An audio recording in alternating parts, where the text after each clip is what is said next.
Oh, hi. I didn't see you there.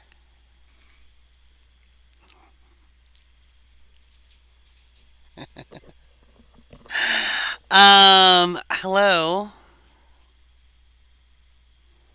You've reached the psychic hotline.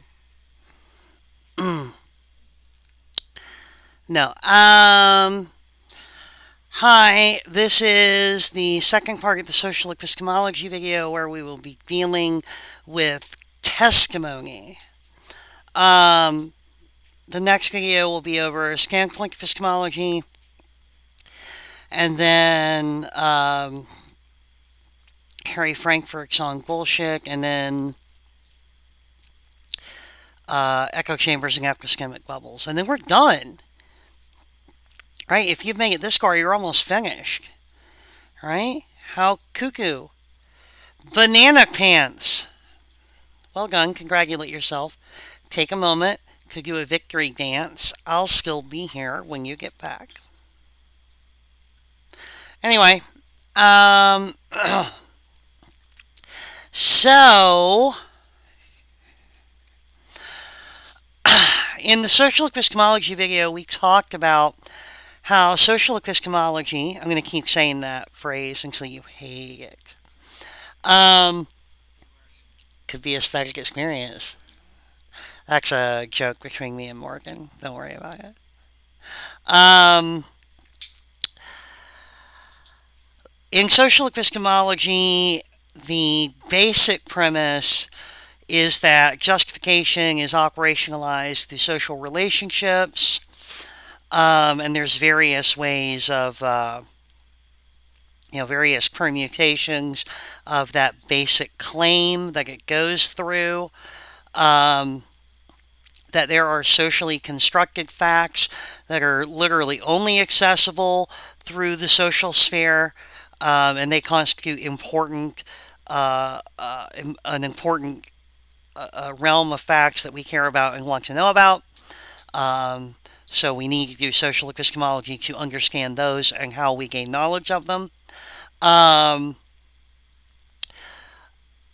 there's the idea that even when it comes to things like understand having knowledge of our own internal states and gaining knowledge through the basic operation of our senses.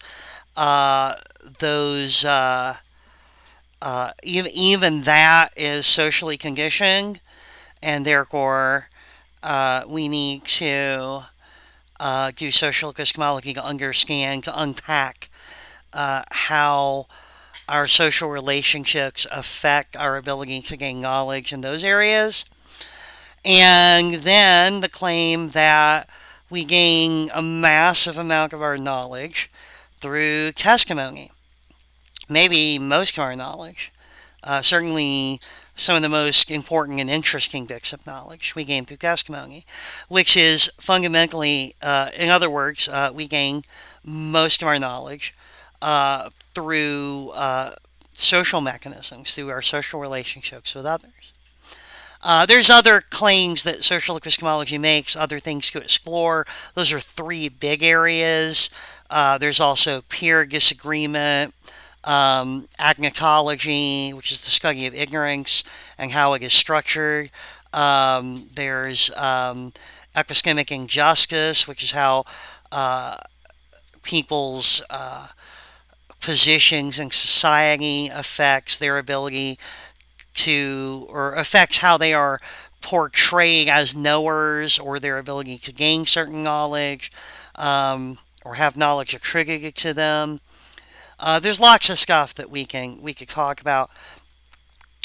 Uh, we could do a whole semester on social epistemology, frankly, and I did do a whole semester of it in grad school. It's interesting stuff, um, but we don't have time for that here. And it is just an intro to philosophy class, and I've already probably taken you well beyond intro level stuff already. Don't tell anyone. I'll get in trouble. Um, they'll come for me. I'm kidding. They're going to come from me for completely other reasons than that. Um, anyway,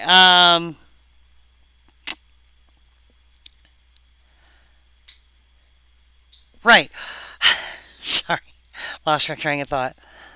Um, so what we are going to talk about, though, we are going to sort of dip our toes in one example of how social epistemology, uh, what you can do with it, um, and that is testimony. So we're going to talk a little bit about testimony as a source of knowledge, and just sort of brush our fingers across the circus of some of these arguments and positions.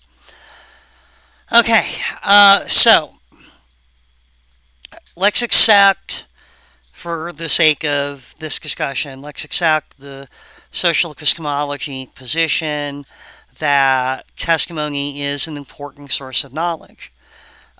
Testimony can take lots of different forms. The most obvious form it takes is one person directly telling you something. And it can be anything from something very important to something very simple. Um, if I pour out my life story to you, you end up, if you were listening at all, which no one would blame me if you didn't, uh, if you were listening at all, you would end up with a bunch of knowledge about me, and that is, you got that through testimony. But even something as simple as you asking me, what time is it? And I say it's 1:32 a.m. And there, bam, you gained knowledge. Your new knowledge is that it's 1:32 a.m., or at least it was when I said what I said. And you gained that knowledge through testimony. So that's direct testimony where I am relating information to you directly.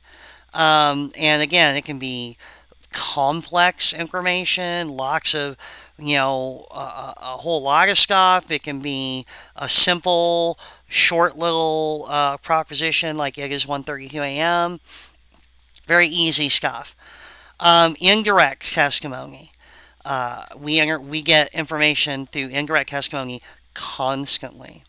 If you read a book, you're getting information via testimony. That book didn't fall out of the sky already written. Somebody wrote it. A person is using the medium of print to transmit information to whoever reads it. That happens to be you, assuming you're reading a book or something. Um, they are transmitting information to you indirectly. Um, Radio broadcasts. Sorry, that's what we had before Spotify existed. Radio broadcasts. It's like Spotify, but it was free, which I guess you can listen to Spotify for free if you like commercials. It was like Spotify, the free version, and it broadcasts everywhere. Sorry, I'm being patronizing now. Um, I do that sometimes just for fun, just to feel something.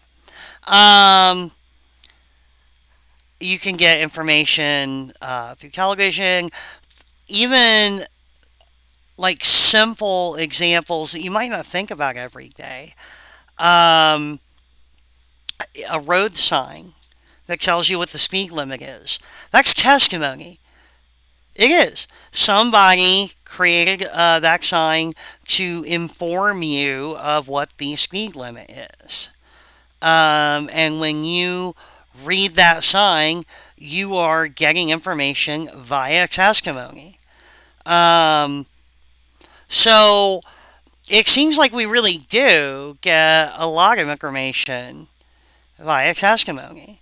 And that makes it important and something worth talking about. So, when should we accept testimony and actually give credence to the propositions that we get through testimony? If I say it's 1:35 a.m., you've received a proposition, and if you give credence to that proposition, it's a belief. And if you're justified in giving credence to that proposition, and if the proposition is true, you have knowledge. This is going all the way back to the beginning. Um, so when are we justified in giving credence? Because obviously we're not justified in giving credence to just any information we get via testimony. Surely you can think of situations where someone has given you information, directly or indirectly, and you probably aren't justified in giving credence to it. Um, you know, if you ask your 9-year-old cousin, Steve, little Steve, who has chocolate smeared all over his face and smells vaguely of pee, if you ask Steve, I'm sorry, I don't know anything about kids, but you can imagine my mental image of them is why I don't have any. Um, um, you can ask Steve how old people are when they're really old and ready to die. And he might say, like, I don't know, 30? Whatever.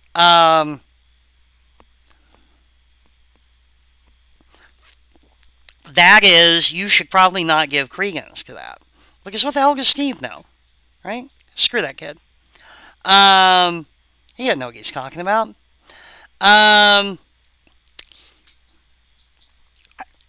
if you saw a black and white road sign that said speed limit 35, you would probably give credence to it. You know, it's mounted on a metal pole and it's got the little reflective-ish sign and everything. You'd be like, oh, it must be speed limit must be 35 through here. If you saw a wooden stick buried in the ground with a sheet of lined notebook paper and scrawled on it in crayon, it said speed limit 35, I think you might be skeptical that that is actually communicating the real speed limit. I think you might be like, who the hell put that there? And why? And someone goes, oh, but it says speed limit's 35. And you're like, I don't think that's accurate. Um, there are times where it seems like you are justified in having a belief from testimony, and times when you are not justified in having a belief because of testimony. So how do we determine? How do we? Sorry. How do we make the distinction between which cases of testimony can confer a justified belief and which can't? Okay. So the first axis, if you will, of approach here is the split between reductionists and non-reductionists about testimony. Okay, so reductionism in testimony is just the claim that if you get a piece of information through testimony, you are only justified in believing it if you have verified or have access to some other reasons, relevant reasons that give you that make you think that this is true, that explain the plausibility of this information, and give you a basis for having credence in it. Okay, so let's think about an example of that. The road sign example. Speed limit 35. Why Why do I feel comfortable believing that? Well, I know what legitimate speed limit signs look like.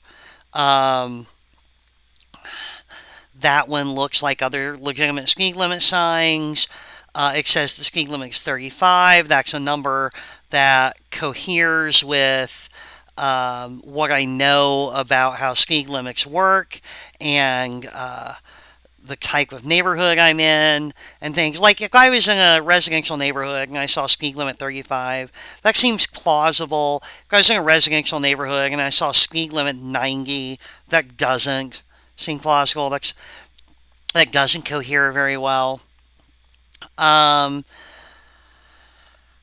yeah, this is, we have reasons that we can articulate that explain sort of uh, why I feel justified in believing what this piece of testimony is telling me. That's fine for the road sign example. That seems like a pretty good case, the reductionist case there. Reductionism seems very plausible. I used to be more of a reductionist myself. Um, but we can come up with examples that sort of quickly make us, that ought to raise doubts about reductionism in our head. Um, how much verification do we need to do? That's the first thing. What counts as sufficient reasons? This is not super well articulated. Now, presumably, we can import some of this from uh, regular internalist accounts. Notice I mentioned coherence when I was talking about, like, if the speed limit is at 35, that's coherent. If the speed limit is 90, that's not coherent with my other knowledge. Um, and also, we can import some of the language of foundationalist accounts, which also have to answer the challenge of what counts as sufficient reason to believe a given proposition. The answer is never going to be 100% uniform. It's going to depend on the content of the proposition and the context in which the proposition is received and things like that. There's going to be a lot of variance there, but we ought to be able to say at least something about it. What counts as sufficient reason?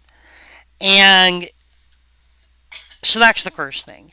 Like, for instance, I've read in books that the capital of I'm going back to the Norway thing. Why do I do that? I have no idea. Literally, I started using that example years ago when I was teaching. I've never stopped. I don't know what I was thinking. I had probably seen reference to it like that week, and now it's stuck in my head. That's how these things get started.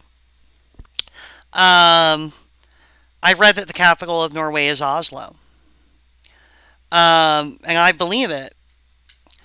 I think I'm justified in believing it, but what would qualify as justified? What would qualify that belief as being justified?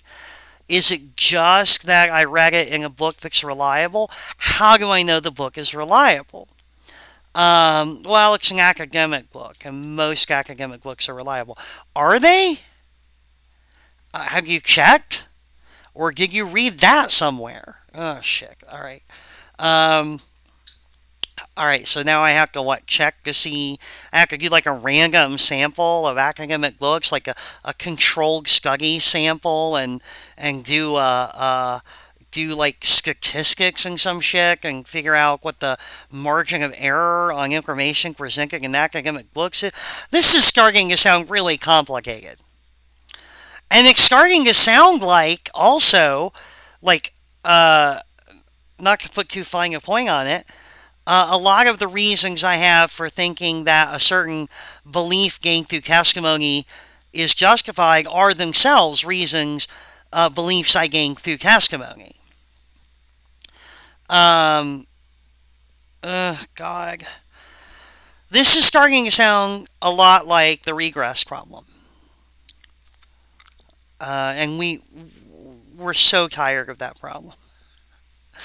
This is starting to sound a lot like the regress problem. How many steps back do I have to take to be justified? Um,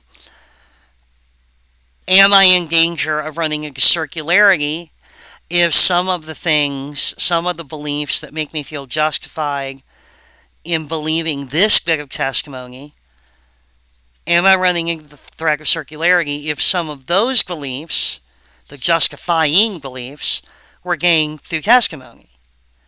Other kinds of testimony.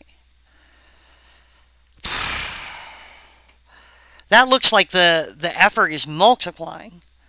Like, why are you justified in accepting testimony from this source? Oh, well, I got all this testimony from these other sources that say I'm justified. Oh shit! Well, now I have to articulate why I'm justified in accepting testimony from like 6 other sources. Son of a. All right, it's it's difficult. It's very difficult. Um, we dealt with all of this the first time we talked about congregationalism. So maybe there are some resources that we can import from those discussions to work on testimony, where we're just treating testimony as another source of information similar to senses, the operation of our senses, um, and we're just swapping all this stuff. Um, we're just swapping all this stuff out where we swap out senses for testimony, salve veritas, um, and just keep the rest of the argument the same. Um, so anyway, uh, that wouldn't be salve veritas. It would be cagus mecangus. Anyway, making the necessary changes. Anyway, felt wrong the minute I said it, but I said it anyway. I will attribute that to it being 1:48 in the morning.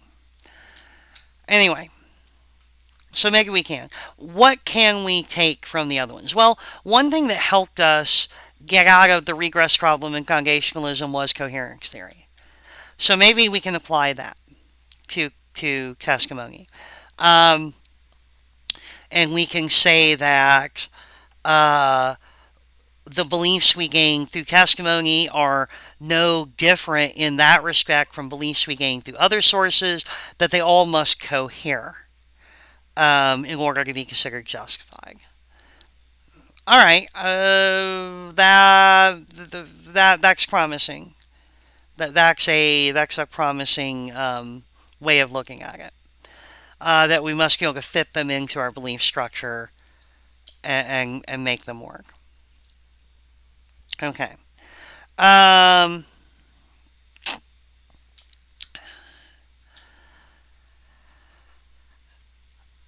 the only possible problem is that getting beliefs through testimony presents a scenario that maybe doesn't occur with beliefs gained through, like, say, the operation of your senses. In that you can gain through testimony beliefs that seem unrelated to anything else going on. The example in the reading of Jenny, who is in a city unfamiliar to her, and she needs to go somewhere, and she sees a person, perfectly nondescript looking person. He does not look particularly knowledgeable or respectable, does not look particularly cuckoo or weird, just perfectly nondescript individual. Uh, Jenny asks this person, hey, do you know where such and such is? He says, yeah, just gone that way, hang a left, it'll be on your right, whatever he says, gives her directions. And Jenny accepts this testimony and goes, and it turns out to be true. Did Jenny have knowledge after he spoke to her? So the basic reductionist account would say Jenny has to be able to articulate a bunch of reasons for thinking that she should trust what the guy tells her. That she shouldn't believe him until she can, unless she has these reasons. Um, and I don't know if those are available. That just this information is so contextless, and the guy offers no particular reasons that you should believe him. I don't know. I don't know if that exists. And getting, like, you could, if you wanted to verify whether he was accurate, by the time you did it, you then have gotten where you're going. And that's silly. So I guess I did know all along. That's stupid. Um, yeah, how does she acquire reasons that would justify her in believing this dude? What, does she quiz him? On what? She's never been to this city. Um, Ask him a bunch of general knowledge questions, see if he knows basic shit. Is that helpful? Does she go to the location to verify? And of course, if she does that, then what? She found out that, oh, he was trustworthy. Does she ask him a test question like, well, where is this? A place that she's managed to go already in her brief time there. And if he tells her correctly, then I don't know. There, it's hard to articulate an answer to this that doesn't sound cuckoo. Um,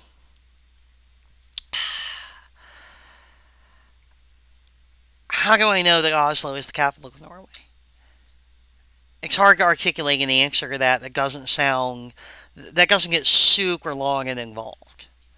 Um, where I have to tell an entire story about the entire history of my interactions with nonfiction books and academic books, and why this one seems much like any other, and where I recognize that any given statement could still be a mistake or a lie, but mostly I trust it, and or maybe I have to go to Norway and ask a bunch of people. Or, I don't know, man. How do I actually get reasons that would convince me that a given piece of testimony is worth believing? I don't know. Even coherence theory is not necessarily going to give us an answer here because, again, in the Jenny case, Jenny is in a city she's never been in. She knows basically nothing about it. She asks this dude where this particular place is. He tells her. What is that supposed to cohere with? The rest of her knowledge of the city? She doesn't have any. Her knowledge about this guy? She doesn't have any. Except, like, literally, the knowledge she has about him is he's standing there and he doesn't look completely bonkers.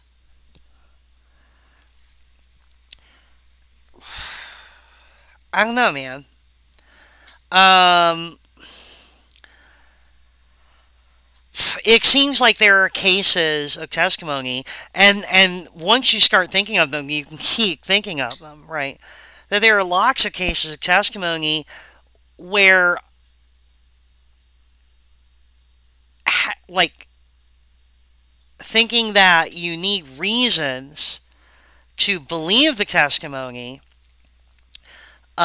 thinking that you need reasons to believe the testimony before you can believe it, becomes calculatively inconvenient. That there's a cognitive load that you're taking on if you believe this, where you need a whole host of reasons accessible to you internally before you can believe this bit of testimony, and therefore be justified before you can be justified in believing this good testimony and therefore gain knowledge from it.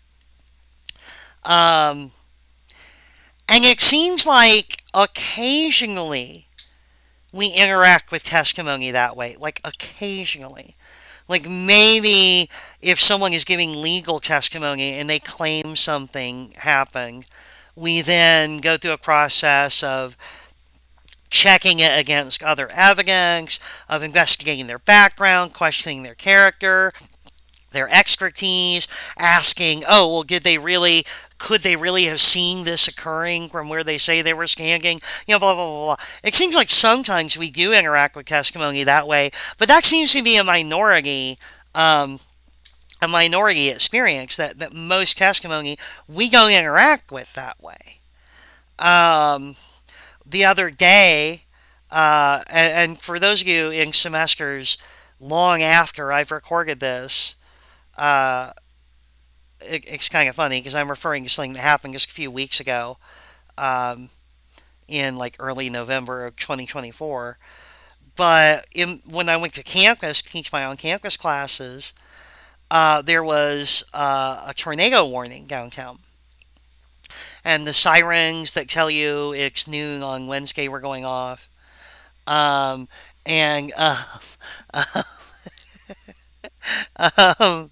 the Wednesday noon sirens were going off, and there was this thing in the building in the Metro campus that was telling us to seek shelter on the first floor, um, and everything like that. And so I just went to my office um, on the fifth floor by the elevators.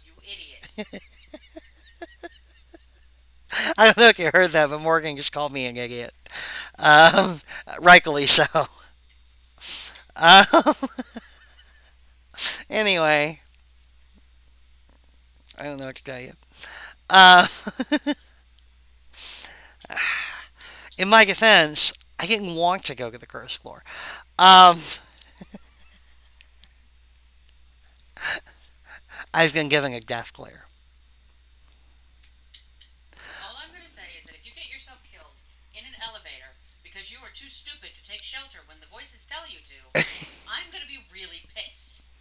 The rest of the time, you tell me not to do what the voices tell me, and this time, okay, different voices. Um, okay, totally fair. Uh, we won't go in. If you didn't hear that, we won't go into it. Anyway, um, Morgan was basically telling me that if I get killed because I don't do what the voices tell me to do, then they'll be very annoyed. Anyway, rightfully so. But anyway, I went into the building. I heard the alarms telling me to go seek shelter. There was a tornado in the area. I went to my office. I got my stuff. I went to my classroom. And by the time I got into the classroom, the alarms had changed, and they were saying that the tornado warning had cleared.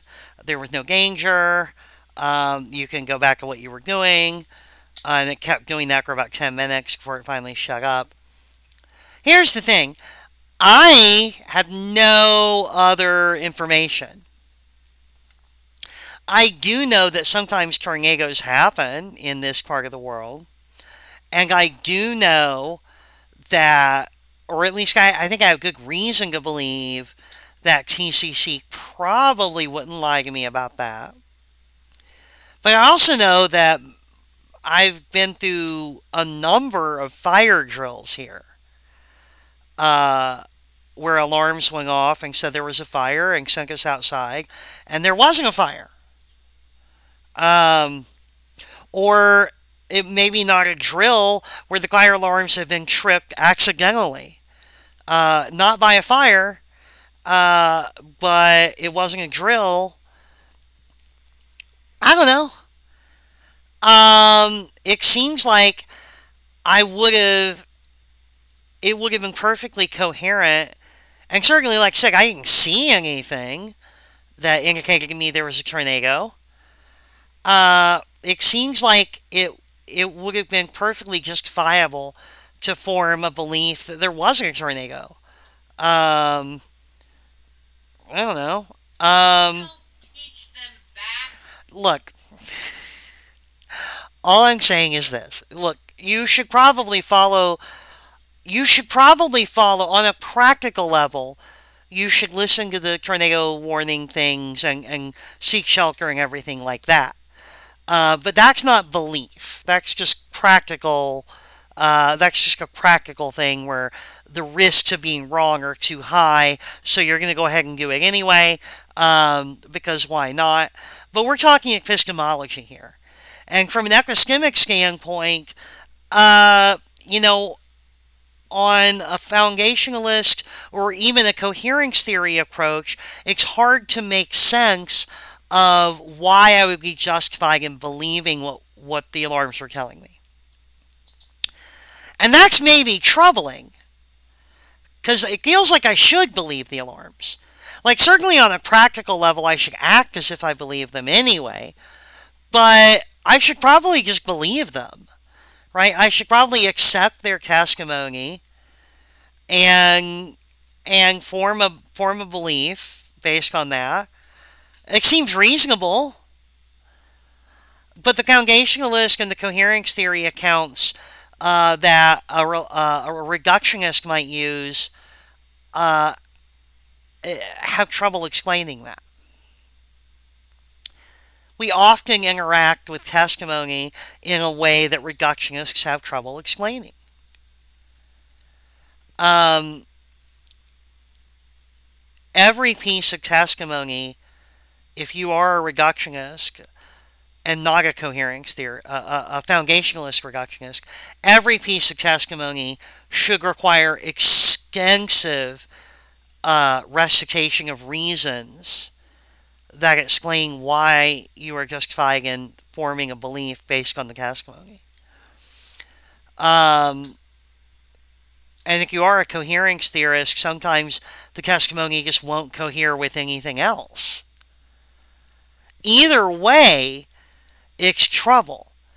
If you're a foundationalist, reductionist, it seems like there's just an improbably high cognitive load, cognitive demand uh, before you can form a justified belief.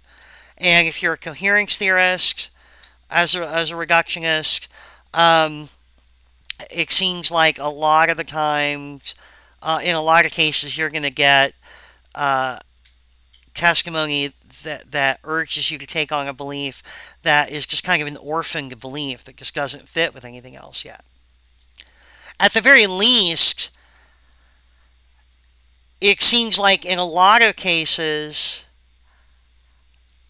if you gain beliefs through testimony, if you're a coherence reductionist, when you're gaining beliefs through testimony, um, it seems like if you're studying a new subject to you, like if you're learning about, say, the Crimean War, and I picked that because most people don't know shit about the Crimean War, up to and including where the hell Crimea is. Um, I know a song they used to sing during the Crimean War, so I do know things about the Crimean War. Um, anyway, um,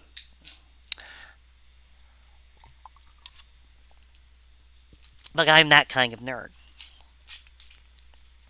But yeah, if you're learning about the Crimean War and you're a coherence theory reductionist, it seems like you can't even form beliefs at first.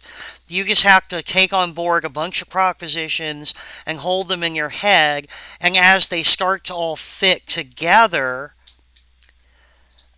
as you start to get a big picture that these propositions can resolve into, then they start to cohere and you're justified in giving credence to those propositions. So now you have a bunch of beliefs. The beliefs are justified in virtue that they cohere, and suddenly you have knowledge. And that doesn't sound like how it really works. if I'm learning about the Crimean War and I start reading the book on the Crimean War, I'm picking up bits of knowledge as I go. I don't have to wait for them to form a coherent picture before I'm suddenly justified in believing them, and then suddenly I got a whole bunch of stuff in my head that converts into knowledge all at once. That doesn't sound right. So how do we explain this? How do we explain the fact that we don't interact with testimony by sitting down and reviewing a huge litany of reasons that we should believe it before we decide whether to take it on board or not? Um, we don't start learning about a new subject by sort of holding a bunch of propositions in our head without committing to them until they reach critical mass and convert to knowledge, which is a weird idea anyway. Um, we don't think that Jenny, who asks for directions in a city she's unfamiliar with, we don't think that Jenny is unjustified in believing the directions that someone gave her. Um, at least I don't. I think she's justified.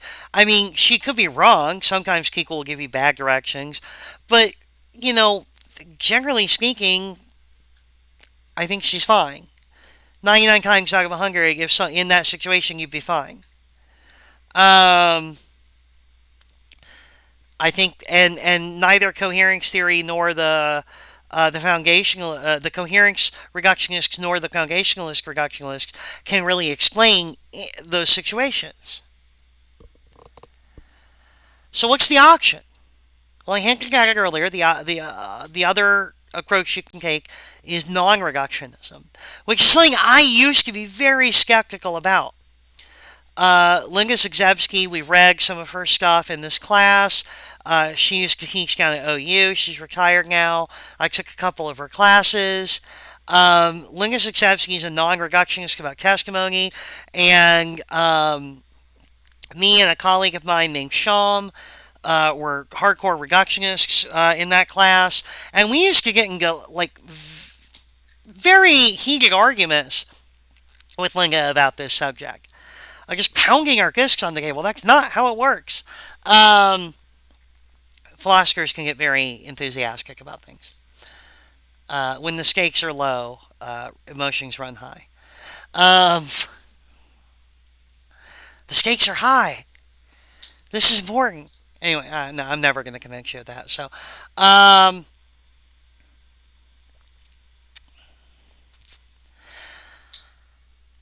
you can be a non-reductionist about testimony, but what would that mean? Well, the non-reductionists, at first this is going to sound bonkers. Trust me, because I used to think it sounded bonkers to me. The non-reductionist says that we accept testimony as prima facie justified. That you just take it on board, you get the testimony, you form a belief from it. Boom, it just happens. You get the testimony, you form a belief from it like that. And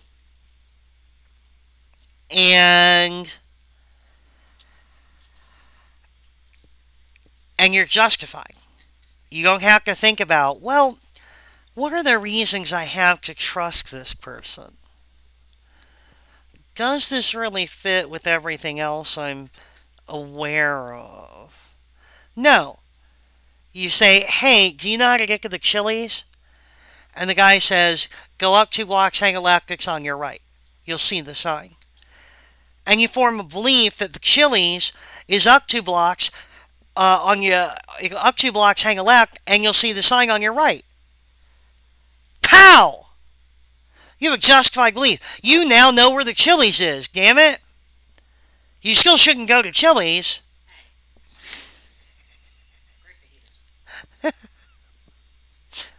I like to razz Morgan about that. I can't say anything. I like Olive Garden. So we all have our little bourgeois chain restaurant things that we love. Oh yeah, like we're so damn fancy. um,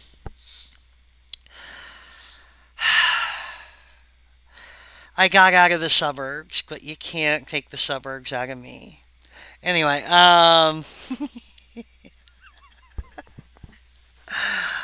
look, my favorite place to eat is Taco Bell. That is not. I am not a fancy lady. That's not how it goes. You know what I really like? God help me. I really like Coney Islander on 11th. Those hot dogs are not good. Let me be clear. I am committing Tulsa heresy right now. Coney Island hot dogs are not good. They're mid at best. But I love them. I love them. I could eat like 12 of them all at once. And I don't know. It just is. So we all have those things, right? We all have those little quirky things. What are we talking about? Philosophy of food? No, epistemology, right. The guy gives Jenny the directions to Chili's. She knows where Chili's is.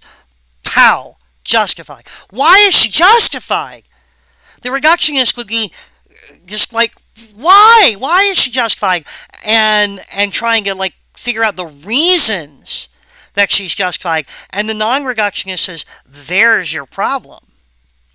Right? Like Jamie on Mythbusters, there's your problem. You're trying to think of the reasons she has to believe this guy, and that's not how we interact with testimony most of the time.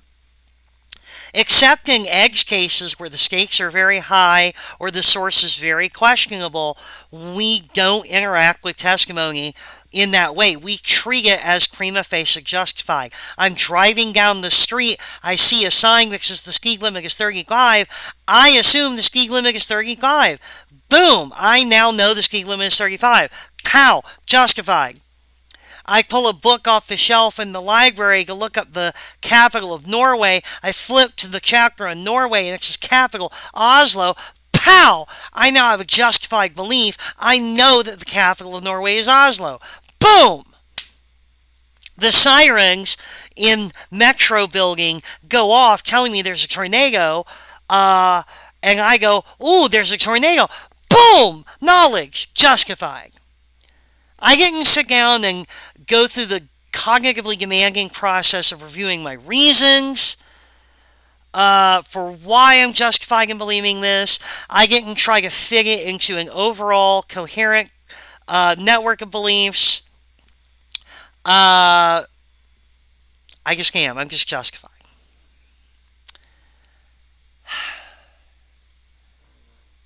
Huh.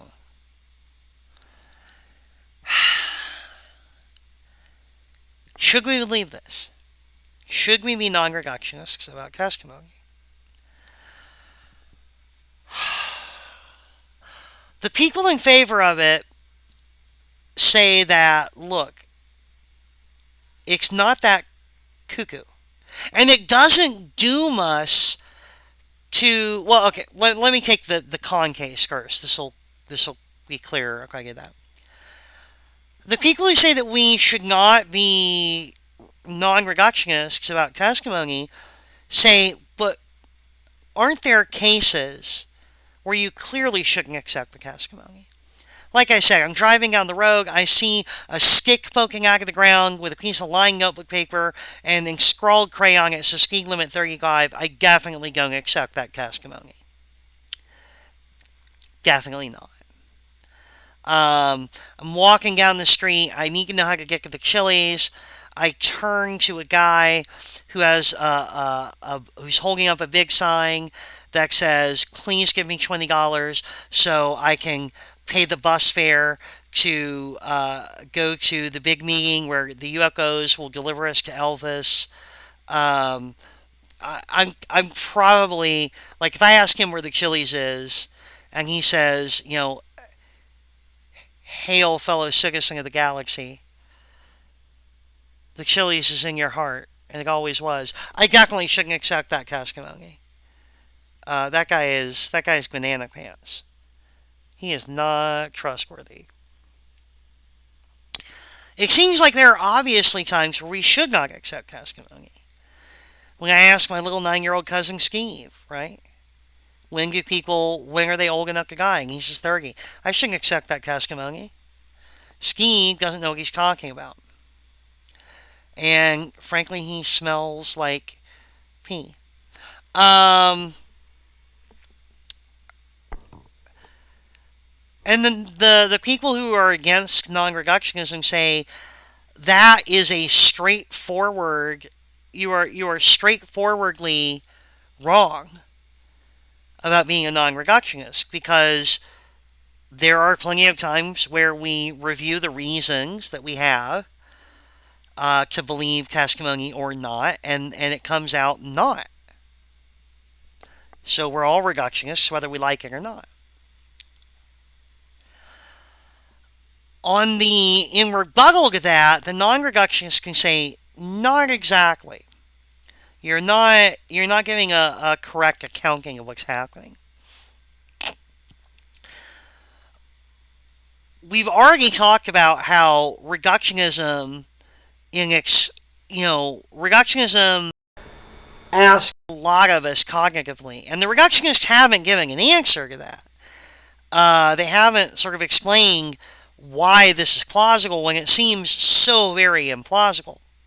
All they've done is point out that the non-reductionist case also appears to be implausible as well, which would leave us nowhere. But the non-reductionist has an answer. The non-reductionist says, just think of how we treat sense data, right? We came up with this when we talk about empiricism. We treat sense data as basic. Sensory data is basic. We don't have to worry about whether it's justified. We treat it as it's just a brute fact, and it can serve as a foundation upon which we build further beliefs. It's self-justifying, if anything. If we have to think about whether it's justified, we call it self-justifying. It just is justified. We are prima facie justified in forming beliefs based on sensory data. And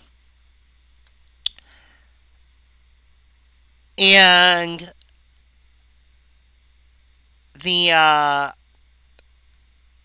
analogous argument for the non-reductionist is that we are prima facie justified in forming beliefs based on testimony. And that is, in fact, how we interact with testimony most of the time. We just form beliefs based on it, period. And the key word that gets us out of trouble, the key phrase that gets us out of trouble, is the idea that the justification is only prima facie. It is easily defeasible.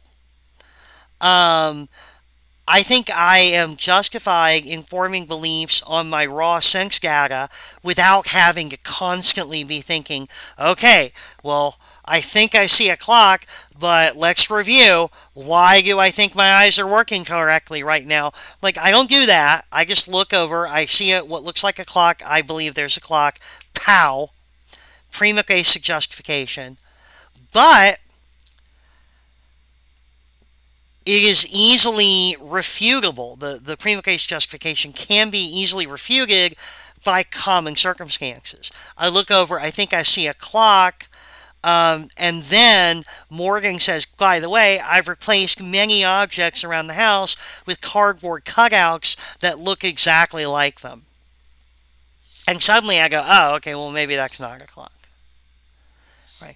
I have prima facie justification to believe that that's a clock. I look over there, I think I see a clock. I can form a belief that there is a clock, and I'd be justified in that belief until Morgan presents me with information that undermines my prima facie justification.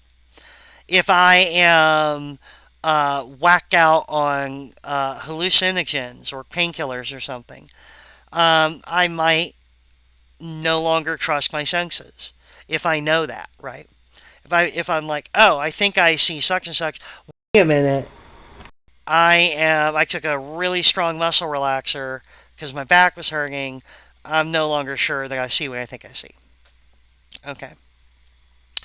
Um, and so the non-reduction says that we can just use the same reasoning when it comes to testimony. That there's nothing at all weird about saying you interact with most testimony the same way you interact with your sense data.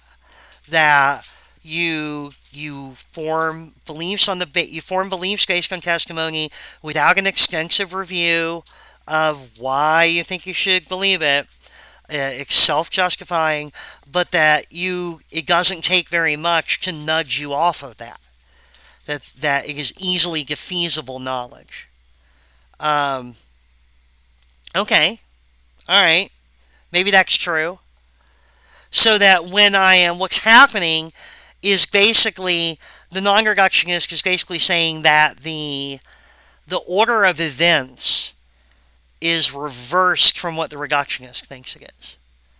The reductionist thinks that I ask the guy where the Chili's is, and he gives me the information, and then I do a mental calculation and inventory, and I look at him and how he's dressed and what he said and the way he said it and blah blah blah blah, and then I decide whether I'm justified or not, and if it comes up in favor of belief, then I get the knowledge, and if it comes up not in favor of belief, then I'm not justified and I don't have knowledge. And the non reductionist says, I ask the guy, he tells me I am prima facie justified, which means I get the justification for nothing. It just happens. I'm just justified. I have knowledge. But there are easy circumstances where that would defeat the prima facie justification. So I don't have to do where I can, if I go over and I ask the guy and he gives me the information, then if I see any one of the little list of things that would rule out justification, um, then I don't have justification and I don't have knowledge. This solves the cognitive load problem, because the cognitive load problem is that every belief acquired through testimony has to be supported by reasons which explain the justification or lack of justification for it. This wipes out any of the work. You don't have to do any of that work to be justified. You just assume you're justified to begin with, and you have a couple of very simple criteria, which would, if any of those are met, you can assume you're not justified. You can rule out justification. So you've you've thrown overboard like 99% of the mental work that the non-reductionist position requires by treating testimony as if it's basic, in the same way you treat sense experience. Okay, so the non-reductionist position, even though it sounds counterintuitive, because it means that it paints a picture of us walking through the world inherently trusting all the information we're presented with unless we have a reason to not trust it. Which does not sound plausible right away. That sounds a little weird. Because maybe we think of ourselves as very skeptical people, like, oh, I'm not that trusting. But aren't you? When you really stop and think about how much information you're getting from testimony, drive down the street. Think of how many street signs you see, how many signs for businesses you see. Drive down 11th. There's businesses everywhere. They all have signs telling you what they are. Do you just assume that that's what is really there without verifying it? If you do, then you're behaving like a non-reductionist. that until you're given positive reasons to think that those signs are wrong or lying or something else, you treat them as if they are accurate. You treat the rogue signs as if they are accurate until you're given positive reason not to think that they aren't. You pull up your weather app on your phone that somebody programmed, uh, that somebody is feeding information to from the National Weather Center or something. You pull up your weather app on the phone, and unless you're given positive reason to think that it is mistaken, you treat it as if it isn't. You treat it as if you're justified in forming beliefs on the basis of what it tells you. We do that with almost everything. There are a few cases where we might go, can I really trust that? But if we really expand our scope and understand how much information we're getting from testimony, we don't do that very often. Most of the time, we act as if we're non-reductionists. Ugh. Is that wise? Should we? Should we be non-reductionists? Well, there's a couple of different ways we can answer this. On the one hand, we can say that non-reductionism, the reductionism non-reductionism debate isn't about epistemic normativity. It's not about how we should approach testimony. It's about descriptive epistemology. This is just an accurate picture of how we do approach testimony. Like it or not, this is how people approach testimony. We're non-reductionists. We just are.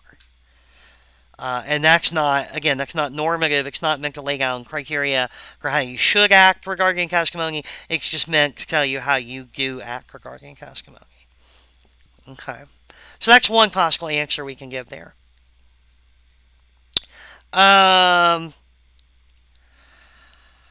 Another way we can think of it is this. Okay.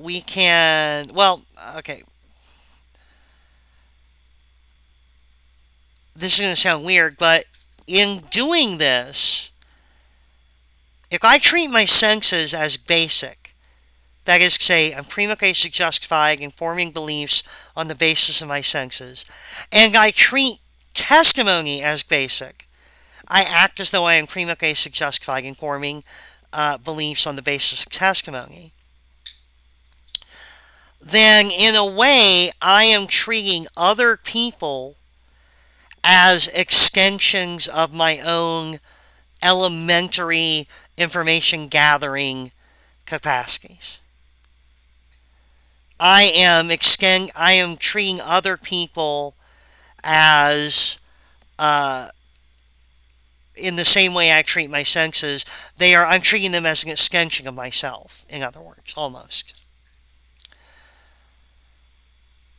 That sounds creepy and weird and science fiction-y, but it's somewhat plausible when we observe a few facts. First of all, humans are social creatures.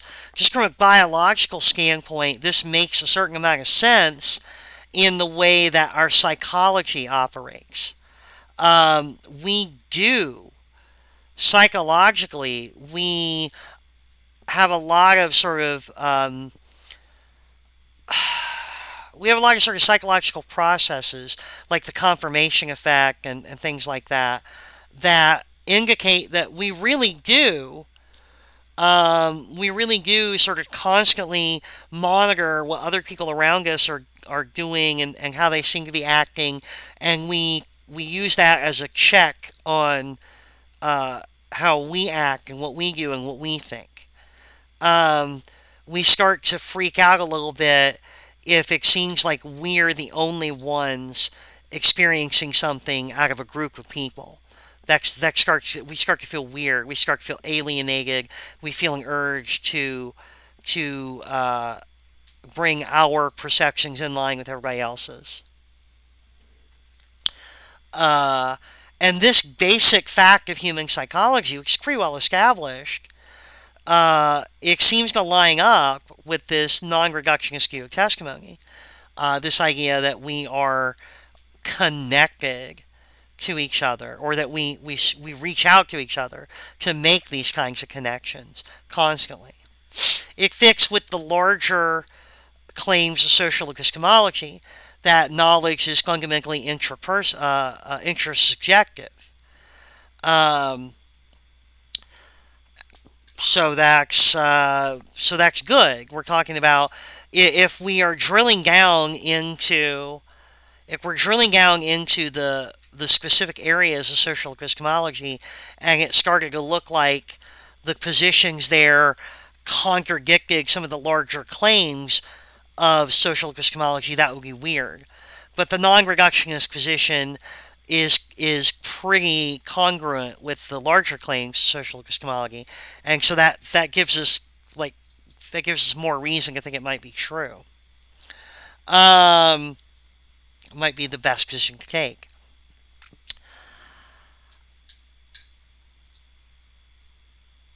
It does it does paint a rosy picture of testimony. Or sorry, not a rosy picture. It paints a rosy picture of how humans interact with each other and present themselves to each other. Because if we are really treating the information we get from other people as a reliable source of knowledge until we have reason to think otherwise, then that indicates that on some level we are treating it as if we think that people are generally honest until we have a reason to think that they're not. They're honest and well functioning and so on and so forth.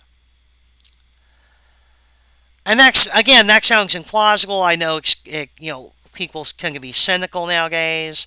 It's like, well, that's a good enough reason to reject it right there. But again, if you really sort of step back and take the wide view, it does seem like most of the time people are honest, right? In fact, that's why lying works so well when people do it, right? Deception tends to work because most of the time when people are presenting information, they're presenting it relatively accurately within their cognitive abilities. They're generally representing the world as they understand it. Um, we do not walk around taking in information about the world and then consciously altering our responses so as to not reveal what we're perceiving. Like, oh, I don't want anyone to know that I see a clock over there. I'll act like I don't. That's weird. We don't do that. Um, Most of our overt and covert signaling is honest signaling. It just is. Um, and if this is true, it explains why we might be non-reductionists. Like, just as a psychological fact about us, like just a descriptively true thing about us, as epistemic agents, is that we're non-reductionists because we live in a world where other epistemic agents are generally signaling how they perceive the world in an honest fashion. Okay.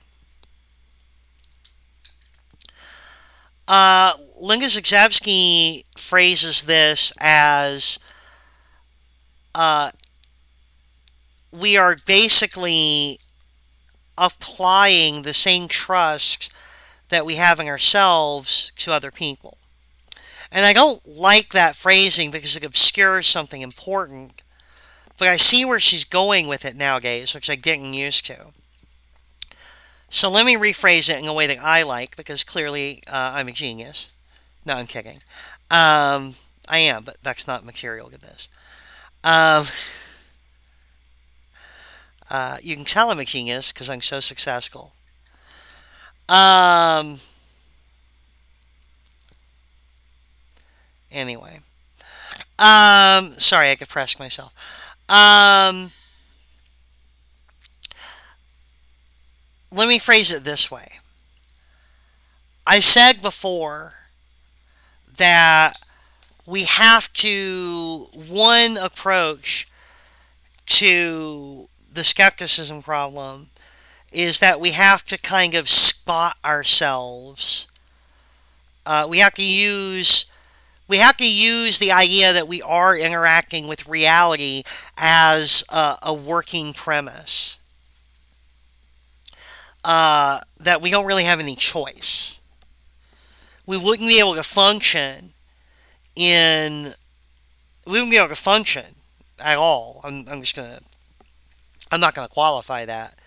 We just wouldn't be able to function if we did not assume as our first premise that the things that we see and experience are really happening. And then everything sort of builds out from that. That the second you start to question the fundamental your fundamental experiences of reality of what's going on around you, when you like poking at them is okay, but if you genuinely take the stance that you have no idea whether any of this is real or not, you're cooked, you're done for. What happens after that? It's kind of like the free will debate. And this has come up in class, and I don't remember if it's come up in my videos or not, but I know it's come up in class, in the in-person classes. Someone asked me, do you think we have free will? And I said, I'm not sure if it matters. The free will debate infuriates me. I don't like thinking about it. Because I do think that the arguments on the no free will side are probably stronger. Like, it seems like maybe we don't really have free will. But what do you do with that information? Let's assume for the moment you conclude we don't have free will. What next? There isn't anything. There's nothing else. There's nowhere to go with that. It's a dead end. We don't have free will. Well, okay. Is your life going to change? No. You're still going to behave as if you have free will. And what's more, you're going to behave as if everyone else does too.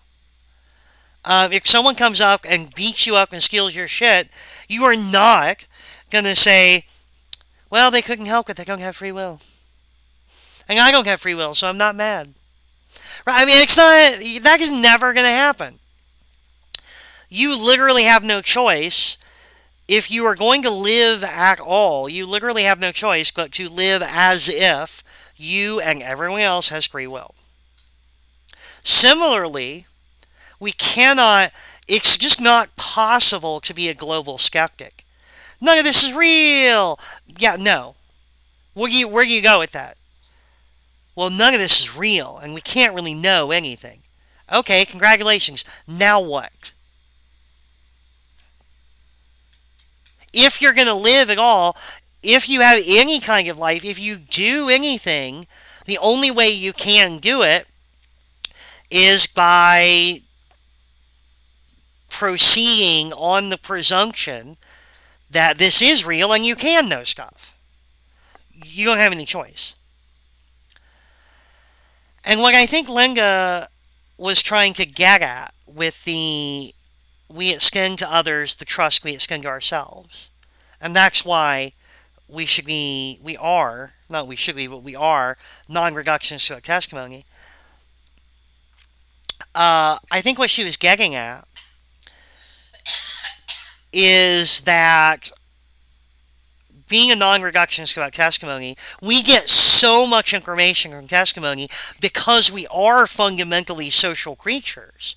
And this information is so very foundational to everything else we do and think that we do not have a choice except to assume that most other people are generally representing the world as they actually see it and understand it within the limits of their cognitive abilities, until we have reason to think otherwise. So that we have to act as if testimony is trustworthy until we have reason to think it isn't. That's a basic condition for being able to successfully function. We don't have an option. to be hard-nosed about testimony. This is a statement that some people have trouble swallowing. I did for a long time. But I think it fits with the larger theoretical framework of social epistemology, which posits that all knowledge is intersubjective, even right down to knowledge about my own internal states and knowledge about how to understand the functioning of my senses and things like that. Um, all of that is ultimately intersubjective because I learn how to interpret this raw data from other people. That there is maybe at best there is a core, a very elemental core of things that can be known, like knowing your own existence, basically. Back to the Cartesian maxim of I think, therefore I am. Like maybe, and even then, I don't know. Like at that point, your self awareness might be kind of inchoate. Um, I'm not sure, but pretty much everything else, there's a social dimension to that knowledge, and is all of our knowledge is understood, I guess, intersubjectively, is realized intersubjectively. How about that? So yeah, that's a tough one. Non-reductionism versus reductionism in testimony. I come down on the non-reductionist side these days. It's a weird thing to say. I'm not comfortable with it, but I feel like that's where I've been moved to over years of thinking about this and weighing the arguments on both sides. Obviously, you've got to do your own thing. There are plenty of non-reductionists out there. I went to grad school with some of them. Uh, so I get it. I was one. Um, so I don't know. It's a live debate right now. The reading talks about some other stuff like trust. I'm not gonna have time to get into that, but just to touch on it very lightly before we finish. Um, one sort of another element of the way that we think about testimony is thinking about trust, and that there are social rules. Basically, there are social guidelines for inviting people to trust you and establishing that you should be trusted, and they are very contextual. They have to do with what you are giving testimony about, and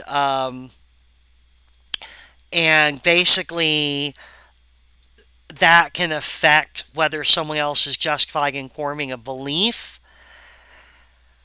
And so what we have then is the possibility, and this is way into the social epistemology sphere. If that is correct, if the stuff they're saying about trust is correct, then justification is very much operationalized through social relationships because it is culturally specific and subculturally specific.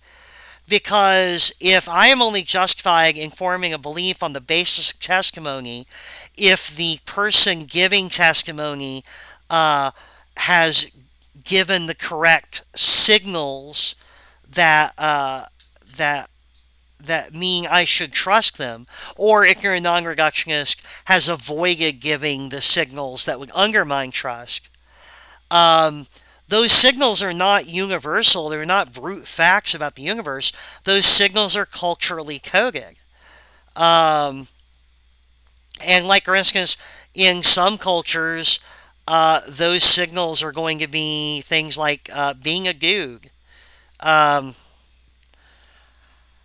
yeah, if my ability to be justified in forming a belief are based on someone else giving off the correct trust signals or avoiding the correct non-trust signals, then justification moves out of the realm of sort of the natural, like how my senses operate on the natural world or reliable processes or anything like that. And it situates justification almost entirely as a culturally specified thing that you can have or you cannot have. And that's weird. That means it's possible to be justified in having certain beliefs uh, just because your culture says that this person is the person you should trust and they say that you should have this belief. Um, and it has nothing to do. We've now stepped completely away from talking about the relationship that you or the testifier have to objective reality. Um, because previously justification had been understood as truth trackingness, right?